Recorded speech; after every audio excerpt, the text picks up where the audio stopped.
Howdy, this video will cover the ECEN project of Team 22, which is the 3D spatial audio converter.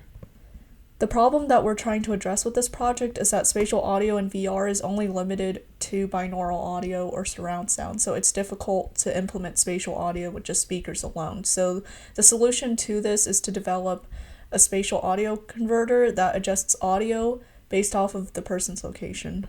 As for how the system works, there's a main PC hub which sends Unity data and an audio stream to each of the Raspberry Pis. And the Raspberry Pis record the user's location via its cameras, and an audio correction procedure is performed on the VR microphone input to cancel any sort of ambient sound in the user's environment and outputs that audio, and that process continues for each clock cycle, which is half a second. For the rest of the video, my team members will give a demonstration of our project. So if we go into our Unity environment here,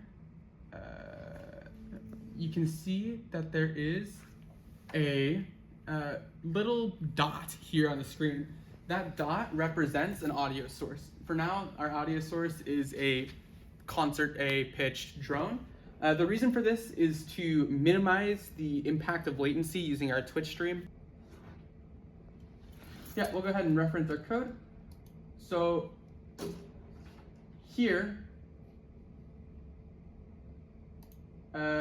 we can see the client code. So the client does two things.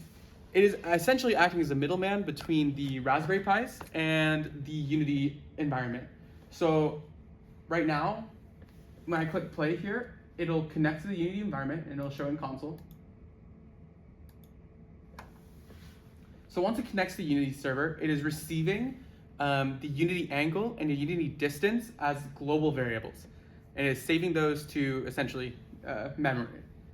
Then, as Raspberry Pis begin to connect to the client program, it will create threads, and those threads will handle both the connection and the data processing for each of the Pis. So quickly, if we look at, I think this Pi is a good example here. When I click play here,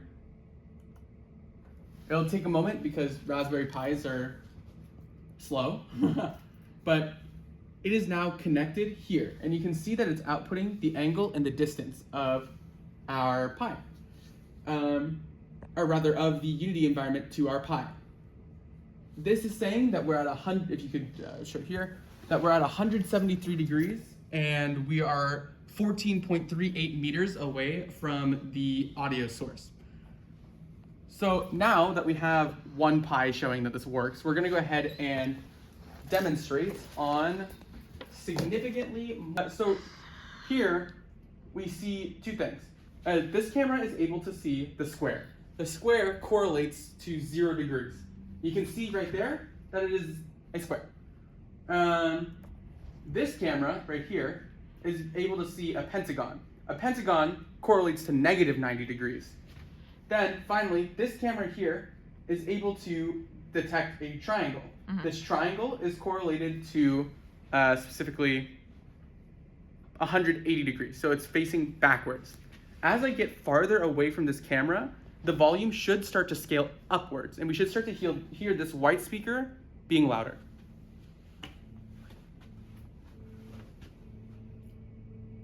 I can hear it getting louder. Yeah, it's Again, I'm not sure how well the microphone's gonna pick this up, but it should, I think. Oh yeah, easily. You can get closer to it too, just to show.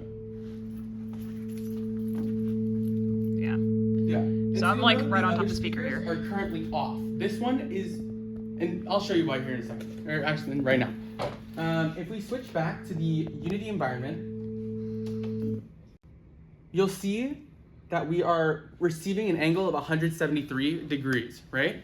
173 degrees is within 90 degrees of 180, but not -90 and not 0. Our calculation is saying that, or what this means in layman's terms is, if I am 90 degrees away from something, I am a full perpendicular rotation away, which means any farther than this, there should be no audio at all from that speaker. in this case, at 170 degrees, there should be exactly 0 audio coming out of a negative 90 degree interface, and there should be no audio coming out of a, a 0 degree interface. And that's correlating again to the square in the pentagon. To show that the speakers are able to change based off which shape they're shown, or what angle they're being shown, we're going to change which side is seeing the triangle. So now I'm going to show. Yeah, the speakers just switched. So now you can, as I back away from this camera, we should hear this speaker, this little tiny one on the table, start to get louder. Yep. And as you get closer, it should get quieter. Now this may seem counterintuitive. You'd think, oh, well, if I'm closer to a speaker, I need it to play louder. We're gonna move this out of the way because that's round and it's very loud. That is actually not the case. So in Unity, right, we also have a distance variable. Let's say for this example, we're 10 feet away in Unity. Well, if we're 10 feet away in-game, but only 2 feet away from it in person, then we don't want it to sound like how loud it is at 10 feet at 2 feet. It needs to be much quieter because we're much closer to the speaker. Inversely, if I'm in game and I'm 10 feet away, but in reality I'm 20 feet away from the speaker is going to need to adjust up to adjust for the fact that I'm too far away from where the noise source is in game. There is one last consideration, which is the environmental correction. So to preface, there's been somewhat of a problem with the environmental correction.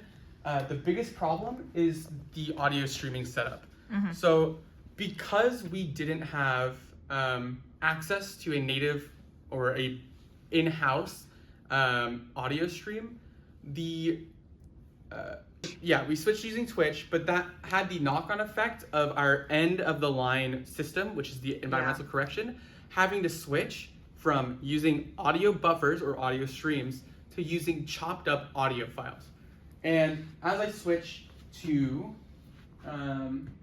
the main computer again, so if I open EC Test here and minimize this console that's currently running, as I click, so we should start to get graphs. And Jet can explain these better than I can. Yeah, basically the environmental correction is pretty simple. It does two things. The first thing it does is it calculates the latency between when the audio is sent out from VR or the stream and when it's received by a microphone.